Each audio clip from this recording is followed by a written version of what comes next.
Hello, xin chào các bạn đã quay trở lại với review 5 phút. Ở cuối tập trước, Y Lai Khắc Tư đã hy sinh để bảo toàn tính mạng cho Hoắc Vũ Hạo và 3 linh thể còn lại trong thức hải của hắn. Sự ra đi này khiến hắn đau buồn vô cùng. Đợi cho hắn dốc lại tinh thần thì Vương Đông cũng lên đường đi thu thập hồn hoàn. Trong lúc ấy thì Vũ Hạo cùng hai vị tông chủ trò chuyện rất nhiều. Xem ra sau lần này thì hắn coi như bước qua cửa ải thứ nhất được rồi. Tuy nhiên, hắn vừa cáo từ hai người trở về phòng chưa được bao lâu thì lại xảy ra động tĩnh lớn. Bên trong nhị thức hải, phôi thai tuyết nữ đang nhúc nhích như muốn thoát ra khỏi kén. Lúc này, toàn bộ tinh thần lực hội tụ về nhị thức hải dường như đều trở thành thức ăn của nó. Hoắc Vũ Hạo giật mình, nếu phôi thai nào cũng ăn như con này, thực sự là nuôi không nổi. Ngưu Thiên, Thái Thản đã lặng lẽ vào phòng Hoắc Vũ Hạo, không ai nói tiếng nào. Quấy nhiễu hắn, chỉ đưa ánh mắt chờ mong nhìn hắn chằm chằm. Một khi Hoắc Vũ Hạo có vấn đề gì, tất nhiên sẽ ra tay giúp đỡ. Lát sau, một bàn tay bê bế trắng tinh, xinh xắn từ trong trứng thò ra, đánh vỡ vỏ ngoài. Nhưng theo đó, một cô bé đáng yêu vô cùng xuất hiện, liền khiến Vũ Hạo hết sức kinh ngạc. Hai mắt ngây thơ chớp chớp vài cái, bé con đột nhiên nhìn Hoắc Vũ Hạo, gọi một tiếng papa. Hắn có chút giật mình, rõ ràng tiếng gọi của nàng không có ngôn ngữ, nhưng bản thân lại dễ dàng hiểu được. Thanh âm đáng yêu như muốn tan chảy của nhóc tỳ này khiến hắn chẳng biết phải đáp lời như thế nào. Cô bé kia còn là mãnh thú đứng thứ 3 trên đại lục không vậy? Bất ngờ, nhóc chibi này chui ra khỏi thức hải của hắn. Ngay khi nhìn thấy Thái Thản và Ngưu Thiên, ánh mắt cô bé chợt thay đổi, sau đó hét lên một tiếng, bạo phong tuyết cũng liền phát động ra. Tích tắc sau, chỉ thấy nhiệt độ phòng đã giảm xuống hơn 50 độ, khắp nơi đều bao trùm bởi băng tuyết. Ngưu Thiên và Thái Thản cũng bị một lớp băng đóng trên người. Nếu không phải Ngưu Thiên nhanh tay vây khốn cô bé lại, thì không biết nàng còn phá hoại ra sao nữa. Cả hai đều nhận thấy rõ địch ý mãnh liệt từ cô bé toát ra. Bé con tức giận bay tới trước mặt Hoắc Vũ Hạo, bàn tay xinh xắn trắng nõn mập mạp chỉ vào Ngưu Thiên, cái miệng nhỏ nhắn chu lên nói: "Papa, bọn họ là người xấu, đánh bọn họ đi." Hoắc Vũ Hạo dở khóc dở cười đáp: "Tuyết nữ, ta gọi ngươi là Tuyết nữ nha, bọn họ không phải kẻ địch." Nghe vậy, cô bé ngẩn ngơ, gương mặt bầu bĩnh tỏ vẻ hơi bất mãn. Ngưu Thiên cũng nhăn nhó lên tiếng: "Vũ Hạo, bảo với tiểu bảo bối thu lại thần thông đi, ngươi xem cái phòng này là nàng làm ra đấy." Thái Thản trước đó còn rất cảnh giác với Vũ Hạo, lúc này lại thể hiện phong độ lão gia, bước tới bên cạnh vỗ về cô bé, gương mặt cười xoa nói: "Thôi thôi, nàng cũng không cố ý a, cô bé còn nhỏ như vậy, người sao nỡ la mắng."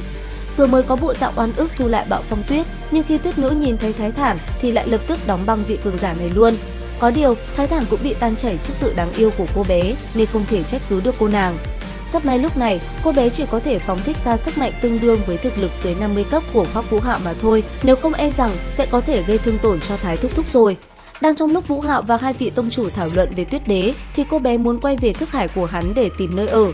Làm cho hắn thất kinh chính là nhóc tỳ này, vậy mà chiếm cứ vị trí hồn hoàn thứ 2 của hắn. Thế vậy, Ngưu Thiên đoán rằng nó thông qua 4 hồn hoàn của Hoắc Vũ Hạo để khôi phục sức mạnh bị hao tổn. Nghe một lời này, hắn cũng nhận ra Tuyết Đế tiêu hao cũng là sức mạnh đến từ hồn hoàn chứ không phải hồn lực của bản thân. Ngưu Thiên lần nữa thăm dò thân thể Hoắc Vũ Hạo thì kinh ngạc lên tiếng: "Ta cũng cảm nhận được sức mạnh thân thể ngươi đã gần đạt đến trạng thái võ hồn chân thân. Với tốc độ tu luyện hiện giờ, ta tin nhiều nhất là 40 tuổi, ngươi có thể trở thành phong hào đấu la được rồi." Hoắc Vũ Hạo cũng không ngờ Ngưu Thúc Thúc lại đánh giá cao mình như vậy. Bàn luận một hồi, Ngưu Thiên nói muốn thử test sức mạnh và độ hòa hợp giữa Vũ Hạo và hồn linh này nên quyết định để hắn phối hợp với Tuyết Đế solo cùng Thái Thản. Ngưu Thiên làm trọng tài lên tiếng nói: "Trận tỷ thí này, Hoắc Vũ Hạo có thể dùng toàn lực phát động công kích, nhưng Thái Thản chỉ có thể dùng sức mạnh chân chính và tuyệt đối không được xuất ra hồn lực." Rất nhanh, cuộc chiến chính thức bắt đầu. Trên người Hoắc Vũ Hạo xuất hiện một hồn hoàn màu trắng. Thấy đối phương thất kinh, hắn mỉm cười nói: "Thái Thúc Thúc, trên chiến trường không được phân tâm đâu đấy." Nương theo thanh âm cất lên thì Mục Huyền toàn lực của Quân Lâm Thiên Hạ cũng liền oan kích ra. Không ngờ rằng Thái Thản chỉ dùng tay không đón đỡ, có điều ông cảm thấy rất thú vị với mục kích này. Hoắc Vũ Hạo hơi lui lại thi triển bản tiến hóa của vận mệnh chi ngưng thị nhằm đến đối phương, nhưng cách biệt hồn lực quá lớn khiến công kích của hắn chẳng có tác dụng gì. Không chịu khuất phục, hắn phóng thích băng hoàng hộ thể, băng đế chi ngao, dùng quỷ ảnh mê tung tiếp cận mục tiêu, rồi lại xuất ra ám kim khủng trảo, khiến cho Thái Thản hơi lùi lại về sau. Có điều nhiêu đây thì chưa đủ để đánh bại được vị tông chủ này. Ngay khi Tuyết Đế xuất hiện, hai người như tâm linh tương thông mà thi triển cùng một động tác. Trong chớp mắt, toàn bộ Hạo Thiên Tông bị đóng băng.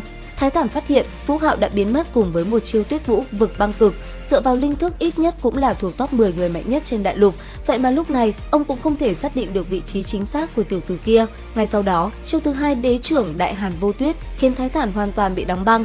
Chưa dừng lại ở đó, kích thứ 3 Đế kiếm băng cực vô song kích phát ra thì Hoắc Vũ Hạo chợt hoảng hốt kêu bé con mau thu hồi một chưởng này. Đến đây thì cũng hết tập 61 Tuyệt Thế Đường Môn 2. Xin chào và hẹn gặp lại các bạn ở những video tiếp theo.